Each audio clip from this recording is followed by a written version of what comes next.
Hello students. So today we are discussing and the part 4 of friction.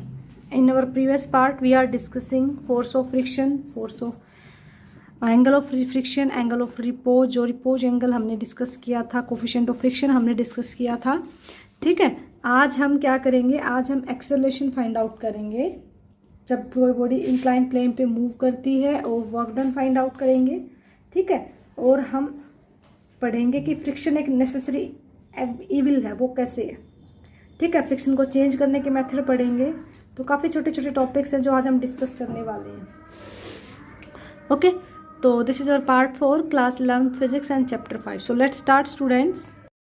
So students, so this is our topic, acceleration of a body down a rough incline plane. जब भी कोई body है किसी rough incline plane पे ऐसे नीचे की तरफ आती है तो वो बॉडी क्या होगी, एक्सेलरेट होगी, क्योंकि जहाँ पे फोर्स एग्जिस्ट करता है वहाँ पे एक्सेलरेशन भी एग्जिस्ट करेगा, क्योंकि दोनों क्या है, भाई भाई हैं। ओके, तो जब कोई बॉडी नीचे की तरफ ऐसे आएगी तो अंडरस्टूड सी बात है कि वहाँ पे वो बॉडी क्या कर रही है, एक्सेलरेट कर रही है। ठीक है, पिछले पार्ट्स में हम इसको काफ़ी अच्छे से डिस्कस कर चुके हैं। सो देखिए, यहाँ पे एक ब्लॉक है जो नीचे की तरफ आ रहा है एक इंक्लाइंड प्लेन पे। जैसे कि आप इसको ऐसे समझिए, ये मान लीजिए कोई इंक्लाइन प्लेन है और इस पे इस तरीके से कोई बॉडी ऐसे मूव कर रही है और नीचे की तरफ आ रही है ऐसे मूव करते हुए। ये हॉरिजॉन्टल सरफेस है आपका, और इसके साथ यहाँ पे ये एंगल बना रहा है। ठीक है, ओके। तो देखिए बेटा, आर यहाँ पे हमारे जो फोर्स वर्क कर रहे हैं, वेट फोर्स है ये भी वर्क कर रहा है, फ्रिक्शनल फोर्स काम कर रहा है, रिएक्शन फोर्स यहाँ पे काम कर रहा है, अप्लाइड फोर्स भी यहाँ पे काम कर रहा है। ठीक है, तो देखिए बेटा, यहाँ पे जो नेट फोर्स है बॉडी के ऊपर डाउन इंक्लाइन प्लेन, तो देखिए नीचे की जब तरफ जो फोर्स लगेगा ओवरऑल इधर लगेगा तो वो एफ किसके इक्वल हो जाएगा, इधर देखिए जो हमारा एक कॉम्पोनेंट है इसका, एक इधर और कॉम्पोनेंट है वो है mg साइन थीटा। ठीक है, ओके। तो ओवरऑल जो फोर्स लगेगा वो क्या हो जाएगा, ये देखिए, क्योंकि दो फोर्स लग रहे हैं केवल, एक एफ इधर लग रहा है, mg साइन थीटा इधर लग रहा है। अब बॉडी ने क्योंकि मूव करना शुरू कर दिया, इसका मतलब ये फोर्स ज़्यादा हो गया और ये वाला फोर्स कम हो गया। ठीक है, तो mg sine theta minus F is equal to F, इतने फोर्स से उसने बॉडी ने मूव करना शुरू करा। ठीक है, एफ की वैल्यू क्या होती है इसकी, एम ए। ठीक है, mg साइन थीटा, एफ क्या होता है, म्यू आर होता है। ये देखिए मैंने साइड में लिखा हुआ है। ओके, तो देखिए बेटा, अब M A is equal to M G sine theta, और आप क्या करेंगे, आर की जगह M G cos theta put कर दें, क्योंकि देखिए आर को क्या बैलेंस कर रहा है, आर को M G cos theta balance कर रहा है। ठीक है, तो M A is equal to M G sine theta minus mu M G cos theta, M से एम कैंसिल आउट हो गया तीनों से। ठीक है, तो एक इसकी इक्वल आ गया g sine theta minus mu cos theta. तो ये हमारा है वो एक्सेलरेशन जब कोई बॉडी नीचे की तरफ मूव करती है और उन्हें रफ इंक्लाइन प्लेन। ठीक है, और यहाँ पे याद रखिए जो हमारा एक्सेलरेशन है वो जी से कम होगा, जो हमारा एक्सेलरेशन है वो क्या होगा, जी से कम होगा। इस बात का मतलब क्या है, इस बात का मतलब ये है कि acceleration of a body down a rough incline plane is always less than acceleration due to gravity. ठीक है, ओके। सो जब देखिए, अब इसका सेकंड केस इसका हम कुछ केस डिस्कस कर लेते हैं। जैसे कि अब तो हमने बात करी कि जब कोई बॉडी नीचे की तरफ जाएगी, अगर कोई बॉडी ऊपर की तरफ जाएगी तो क्या होगा।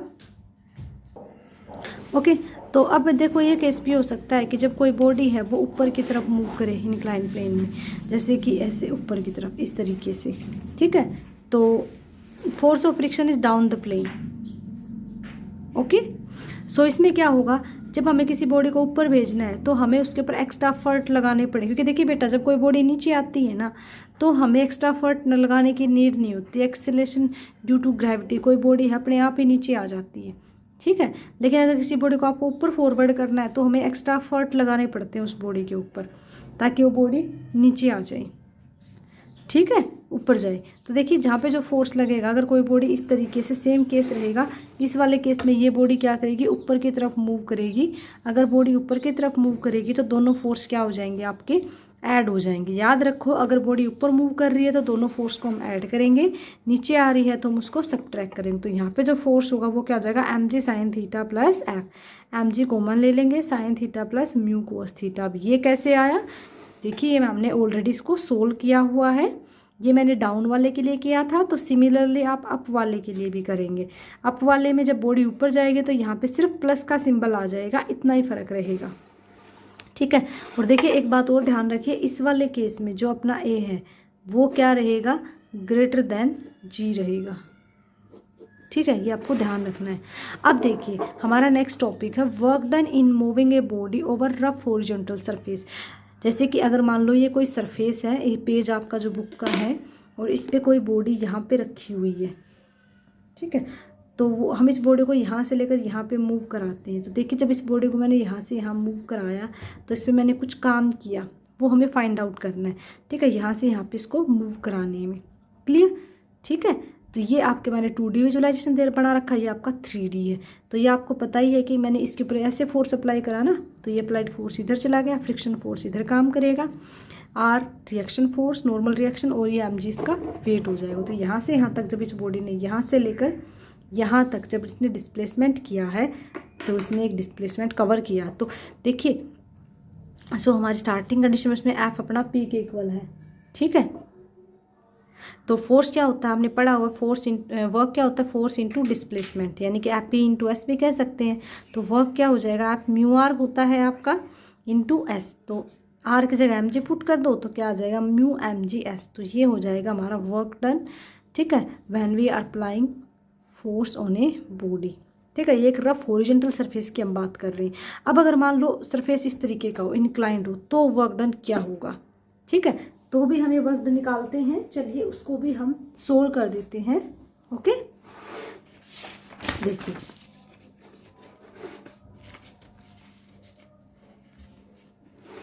हाँ जी, अब हम करेंगे work done in moving a body up a rough incline plane. अगर कोई बॉडी है वो ऊपर की तरफ जा रही है या नीचे की तरफ जा रही है, ऐसी कोई दिक्कत नहीं है, ठीक है। तो उस पर हम कितना वर्क डन करें, तो देखिए यहाँ पे जो फोर्स काम कर रहे हैं, एक तो हमारा mg वेट फोर्स काम कर रहा है, एक रिएक्शन काम कर रहा है, और एक हमारा सिंपल फ्रिक्शन फोर्स काम कर रहा है। तो आपको पता है कि mg दो कंपोनेंट्स में डिवाइड हो जाएगा, mg कोस थीटा और mg साइन थीटा। क्योंकि देखिए हो क्या रहा है, जैसे ये आपका ब्लॉक है, ठीक है, और ये इसका सेंट्रल पॉइंट, तो ये इस तरीके से आपका mg फोर्स है। तो इसको हम ऐसे दो कंपोनेंट्स में तोड़ेंगे, क्योंकि ये हमारा थीटा है, तो ये थीटा के साइड वाला क्या हो जाता है, mg कोस थीटा, और वर्टिकल कंपोनेंट को क्या बोलते हैं, mg sine theta.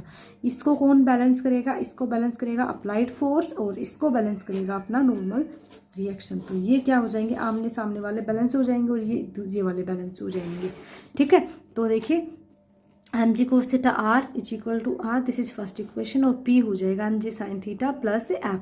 Plus F मैंने क्यों करा है, देखिए क्योंकि हम क्या कर रहे हैं, बॉडी को आप ऊपर लेके जा रहे हैं। मैंने कहा था कि जब भी आप किसी बॉडी को ऊपर लेके जाते हो, तो ऊपर ले जाने के लिए हमें क्या करना पड़ता है, उस बॉडी पे एक्स्ट्रा एफर्ट अप्लाई करने पड़ते हैं, एक्स्ट्रा फोर्स देना पड़ेगा उस बॉडी को। लेकिन जब नीचे लेके आते हैं तो कोई हमें एक्स्ट्रा फोर्स नहीं देना पड़ेगा, बॉडी अपने आप नीचे आ जाएगी, ठीक है। देखिए तो फिर हम इसको ऊपर भेज रहे हैं, तो under the action of this force body move through a distance. तो देखिए बॉडी है ऐसे इधर से इधर, मान लो इधर से इधर जा रही है, तो कुछ ना कुछ क्या करेगी, वो डिस्टेंस कवर करेगी। तो W is equal to F into S, या P इंटू एस भी कह सकते हो।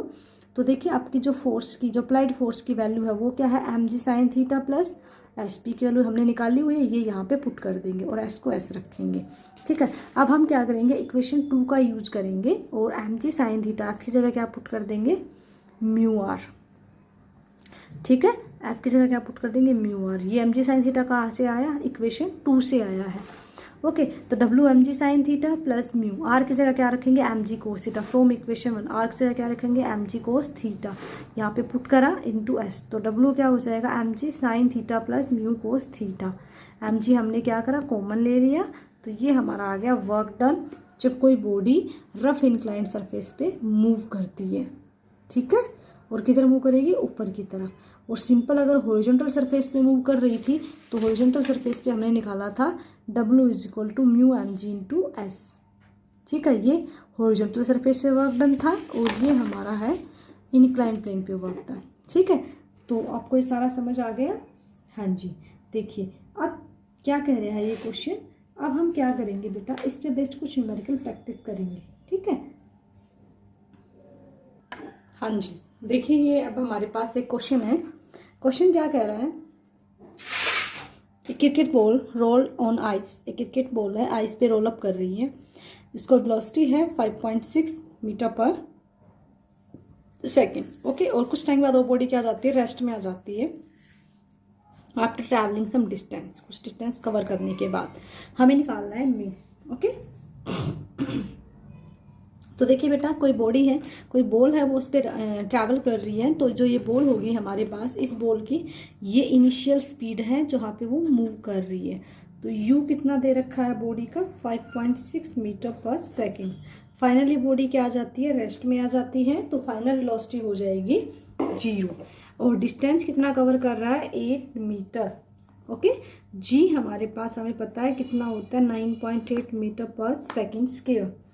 तो हमें पता है, क्योंकि वी नो दैट। अब देखिए हमें क्या निकालना है, हमें निकालना है म्यू। तो आपको पता है एफ क्या होता है, म्यू आर होता है। ओके, तो हमें म्यू निकालना है, तो म्यू क्या होना चाहिए, एफ बाय आर। ओके, ये हमें चाहिए। बट देखिए जो सिचुएशंस हैं उसके हिसाब से हमारे पास एफ और आर के कोई भी ऐसे टर्म्स नहीं दे रखे, तो हम इसको एम जी में कन्वर्ट करेंगे। इट मीन्स हम क्या लिखेंगे, mu is equal to M A upon M G, है ना। एम से एम कैंसिल आउट हो जाएगा, तो ए बाय जी। तो if we want to find out mu, that हमें ए की नीड है और जी की नीड है, एक्सेलरेशन की और ग्रेविटी की। तो देखिए एक्सेलरेशन तो मेरे पास नहीं है, मुझे निकालना पड़ेगा। अब मेरे पास वी यू एस दे रखी हूँ और ए निकालना हो, तो मुझे पता है मैं कौन सी इक्वेशन लगाऊंगी, V square minus square is equal to 2h। के टाइम दे रखा होता तो वो दोनों एप्लीकेशन अप्लाई होती हैं हमारी। अब देखिए क्योंकि निकालना ए है, तो क्या हो जाएगा, V square minus U square upon 2s। Okay, तो ये this is our 0 minus U square कितना है, 5.6 इंटू 5.6 और 2 इंटू एस कितना है, 8। ओके, तो हम इसको सोल्व करेंगे, तो ये हमारे पास हो जाएगा माइनस 5.6 इंटू 5.6 अपॉन 8 2 जा 16। ठीक है, इसको मल्टीप्लाई करेंगे। मल्टीप्लाई करने के बाद when we have to solve it, then we are getting minus 1.96 metre per second square. Hope आप इसको सोल्व कर लोगे, that's not a big deal. Okay, so now find mu. Mu क्या होगा, ए बाय जी। ए कितना है आपके पास, माइनस 1.96 और जी कितना होता है, 9.8। क्लियर, जब इन दोनों को हम डिवाइड करेंगे तो हमें मिलेगा 0.2। बिकॉज आपको अगर इसको देखो तो 98 2 जा 196 ही होता है, तो ये आपके पास आ जाएगा 0.2। ये क्या आ गया, अपना कोफिशिएंट ऑफ फ्रिक्शन आ गया। क्या आ गया, कोफिशिएंट ऑफ फ्रिक्शन। और देखो हमेशा ध्यान रखिएगा, कोफिशिएंट ऑफ फ्रिक्शन आपका क्या होता है, डायमेंशन लेस भी होता है और यूनिट लेस भी होता है। ओके, तो चलिए अब हम करते हैं कोई इसका नेक्स्ट क्वेश्चन करते हैं, क्वेश्चन नंबर 2। देखिए ये है हमारा नेक्स्ट क्वेश्चन। क्वेश्चन क्या कह रहा है, calculate the power of an engine. देखिए हमें क्या निकालनी है, हमें पावर निकालनी है इंजन की, which can just pull a train of mass 5000 quintal up. ठीक है, जिसने अभी एक ट्रेन को खींचा है जिसका मास 5000 क्विंटल है।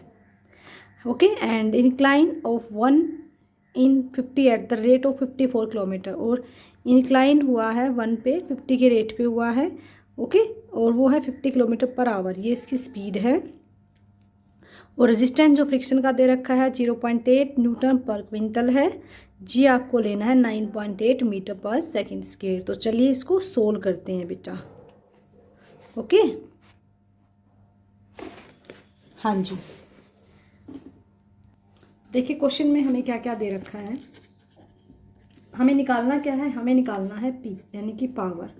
हमें मास गिवन है, मास इज 5000 क्विंटल। ओके, तो आपको पता है एक क्विंटल में वो होते हैं 1000 होते हैं, 100 होते हैं। ठीक है, एक क्विंटल में 100 kg होते हैं, तो 5000 में कितने हो जाएंगे, 5 इंटू 10 की पावर 5 kg। ओके, अब देखिए जो रेट दे रखा है इंक्लाइन होने का, तो इंक्लाइन होने का जो रेट दे रखा है वो आपको दे रखा है 1/50। वेलोसिटी कितनी दे रखी है, 54 किलोमीटर पर आवर। ठीक है, इसको हम चेंज करेंगे वेलोसिटी को, तो कितना आ जाएगा, 54 इंटू 5/18, तो ये आ जाएगा 15 मीटर पर सेकेंड।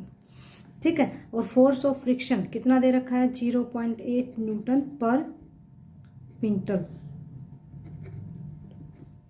ठीक है, ये फोर्स ऑफ फ्रिक्शन गिवन है। अब देखिए क्योंकि फोर्स ऑफ फ्रिक्शन जो हमें दे रखा है इसने पर क्विंटल के हिसाब से दे रखा है। ओके, तो अब इसको अगर हम चेंज करना चाहेंगे तो आप ये देखिए ना बेटा यहाँ पे, क्योंकि जो हमारा फोर्स ऑफ फ्रिक्शन होता है वो किसके इक्वल होता है बताइए आप। उसको हम क्या लिख सकते हैं, फोर्स ऑफ फ्रिक्शन को हम लिख सकते हैं, देखिए ये जो दे रखा 0.8 न्यूटन दे रखा है तो ये फोर्स है, ठीक है। बट जो क्विंटल में हमसे बात करी हुई है इसको भी हम क्या करेंगे, चेंज करेंगे, तो हम इसको लिख सकते हैं 0.8, ठीक है। और अगर हम इसको क्विंटल के हिसाब से चेंज करें तो क्विंटल वाला हमारे पास कितना है, 5000 न्यूटन है, इंटू 5000 न्यूटन, ठीक है। क्विंटल को हमने न्यूटन में चेंज कर दिया ना, तो 5000 न्यूटन आ जाएगा। जब इसको हम मल्टीप्लाई करेंगे then we are getting 4000 newton, ठीक है। तो देखिए पी का फॉर्मूला क्या होता है, देखिए पावर क्या होती है, power F is equal P is equal to, बताइए एफ इंटू वी, यही होती है ना पावर आपकी, P is equal to V I होता है, एफ इंटू वी होता है। तो अब यहाँ पे देखिए जो हमारा फोर्स है वो क्या है, ओके। तो जो फोर्स है वो देखिए आपकी जो बॉडी है वो मूव कर रही है, ओके। तो पी को हम क्या लिख सकते हैं, एफ यहाँ पे क्या हो जाएगा, एम जी साइन थीटा, क्योंकि देखिए बॉडी आगे की तरफ ऊपर की तरफ मूव कर रही है आगे की तरफ, तो इसमें फोर्स क्या हो जाएगा, ऐड हो जाएगा, और इनटू में वेलोसिटी। तो ये फोर्स देखिए M G sine theta, M G कितना दे रखा है 5, एम कितना दे रखा है 5 इंटू 10 की पावर 5 है ना, 5 इंटू 10 की पावर 5, जी कितना दे रखा है 9.8, ओके। और थीटा कितना दे रखा है 1/5, साइन थीटा कितना दे रखा है 1/50, ओके। लिख दिया हमने सारा, ठीक है। और प्लस में फोर्स कितना है 4000, ये हमने अभी निकाला था, और इनटू में वेलोसिटी कितनी है 15। सारे को हम सोल्व करेंगे तो हमारे पास आ जाएगा, देखिए 5 10 जा 50, और ये इसका हटेगा तो यहाँ पे भी 10 आ जाएगा, तो ये आ जाएगा 98 इंटू 10 की पावर 3 प्लस 4000 इंटू में 15, ठीक है। और इसको हम क्या लिख सकते हैं, इसको हम लिख सकते हैं 98 123 प्लस 4000 इंटू में 15, ठीक है। इन दोनों को ऐड करेंगे और मल्टीप्लाई करेंगे तो हमें मिलेगा 1531234, ठीक है। ये आपको मिला वाट में, अगर इसको किलोवाट में लिखेंगे तो आ जाएगा 1530 किलोवाट। तो ये आपके पास क्या आ गई, ये आपके पास आ गई पावर, ठीक है बेटा। तो इस तरीके से आपको इन क्वेश्चंस को करना है, ओके। होप आपको ये सारा अच्छे से समझ में आ रहा है। अब एक दो क्वेश्चन हम और ट्राई कर लेते हैं। हाँ जी, देखिए ये है हमारे पास नेक्स्ट क्वेश्चन क्या कह रहा है, a box of mass 4 kg is placed on A wooden plank, ठीक है। ये देखिए आपके पास एक बॉक्स ऑफ मास है ये वाला, और ये एक वुडन प्लैंक पे रखा हुआ है, और वो कैसा है, इंक्लाइंड है। वुडन प्लैंक की जो लेंथ हमें दे रखी है, ये इसकी टोटल लेंथ हमें दे रखी है 1.5, which is lying on the ground, ठीक है। सॉरी, ये वुडन प्लैंक है, ये पूरा ये ग्राउंड पे रखा हुआ है, ठीक है। The plank is lifted from one and along its length, ठीक है। इस तरीके से देखिए आप, सबसे पहले जो पोजीशन है वो इस तरीके से है, इस पे बॉक्स रखा हुआ, फिर उसको धीरे धीरे धीरे धीरे ऐसे उस वुडन प्लैंक को उठाया गया है ऐसे, ठीक है, ऐसे उठाया गया है, और वो इंक्लाइन बन गया है, ठीक है। हमने यहाँ से देखा कि जो वर्टिकल हाइट है on the top end of the plank from the ground, तो ये वर्टिकल हाइट कितनी हो जाएगी 0.5। The box begin to slide, और बॉक्स क्या हो जाएगा, एक प्रॉपर एंगल ऑफ इंक्लिनेशन मिलने के बाद वो क्या हो जाएगा, मूव करना शुरू कर देगा। तो हमें निकालना है कोफिशिएंट ऑफ फ्रिक्शन बॉक्स और प्लंक के बीच में, ठीक है। ये जो प्लंक है, ये लाइन है ना, ये लाइन ये इंक्लाइन लाइन, इसी के बीच में और इस बॉक्स के बीच में क्या निकालना है आपको, कोफिशिएंट ऑफ फ्रिक्शन। क्वेश्चन समझ में आ गया अच्छे से क्या करना है, तो चलिए इसको सोल्व करते हैं।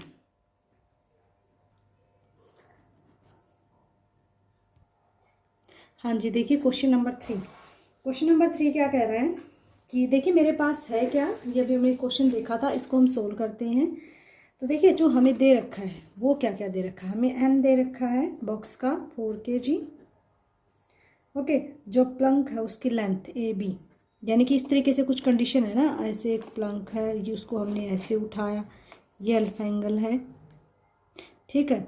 और जो ये टोटल है ये दे रखी है आपको, ठीक है, ये टोटल भी दे रखा है, देखिए ए बी सी, ये भी लेंथ डिस्टेंस हमें दे रखी है, और ये भी ए बी कितना दे रखा है आपको, ए बी दे रखा है 1.5 मीटर, और जो वर्टिकल हाइट है बी सी भी आपको दे रखा है 0.5 मीटर, ठीक है। एंगल ऑफ बी ए सी क्या है, अल्फा है, ठीक है, तो इसको हम एंगल ऑफ रिपोज बोलेंगे, ठीक है। तो अब क्या करना है, हमें म्यू फाइंड आउट करना है, ठीक है। यहाँ पे हमारा क्या रखा हुआ है, बॉक्स रखा हुआ है, यहाँ पे आर है, एम जी कोस थीटा है। अब ये चीज़ें तो आपको माइंड में सेट हो जानी चाहिए बेटा, एम जी कोस अल्फा है, एम जी साइन अल्फा है, और इधर क्या होगा, पी होगा, जो अप्लाइड फोर्स होगा अपना, ये चीज़ें आपके माइंड में सेट हो जानी चाहिए, ठीक है। इधर हमारा एम जी होगा और ये हमारा एंगल अल्फा होगा, ठीक है। चलिए अब देखिए हमें क्या निकालना है, ए, देखिए ए बी सी हमारे पास है, ए बी हमारे पास है, तो हम क्या निकालेंगे, ए सी हमें निकालना है, ठीक है। अब ए सी के लिए हम क्या करेंगे, पाइथागोरस थ्योरम यूज करेंगे, तो ए सी हमारा क्या हो जाएगा, आपको पता है अच्छे से भाई, हाइपोटेनस माइनस बी सी का स्क्वायर, यानी कि हम क्या करेंगे, ए बी का स्क्वायर माइनस बी सी का स्क्वायर। तो ए बी का स्क्वायर मीन्स हम क्या करेंगे, हम बेटा बी सी हमारे पास कितना था, 0.5 था, ये मैंने 0.0 लिख, तो 1.5 का स्क्वायर माइनस 0.5 का स्क्वायर, इसका अंडर रूट ले लेंगे, ठीक है। तो ये देखिए कितना आ जाएगा, 3, एक मिनट रुको, हाँ 225 और 2.25 आ जाएगा माइनस 0.25, ठीक है। और इसमें से इसको माइनस करेंगे, 5 में से 5 गया 0, 2 में से 2 गया 0, ठीक है। तो आपके पास क्या आ गया, अंडर रूट 2 आ गया, ओके। अब म्यू क्या होता है, म्यू होता है टेन अल्फा, ठीक है। टेन अल्फा क्या होता है, परपेंडिकुलर बाय बेस, यानी कि बी सी अपॉन ए सी, बी सी कितना है 0.5, ये कितना है √2, 0.5 अपॉन 1.414, सोल्व करेंगे तो आपके पास आ जाएगा 0.35, ठीक है। तो ये कुछ क्वेश्चंस थे जो हमने इस पे बेस्ट प्रैक्टिस करे। नेक्स्ट पार्ट में हम डिस्कस करेंगे कि जो हमारे पास फ्रिक्शन है वो एक नेसेसरी इविल भी है और एक नेसेसिटी भी, हमारे लिए एक ज़रूरत भी है, तो कैसे है उसको हम अच्छे से डिस्कस करेंगे। आप इन तीनों पार्ट्स को अच्छे से कीजिए, जो हमने 3 या 4 जो भी पार्ट्स करे हैं फ्रिक्शन के बेटा, और इसके न्यूमेरिकल्स काफ़ी इंपॉर्टेंट हैं, तो न्यूमेरिकल्स को आपको काफ़ी अच्छे से करना है, ठीक है। Thank you so much students, have a nice day.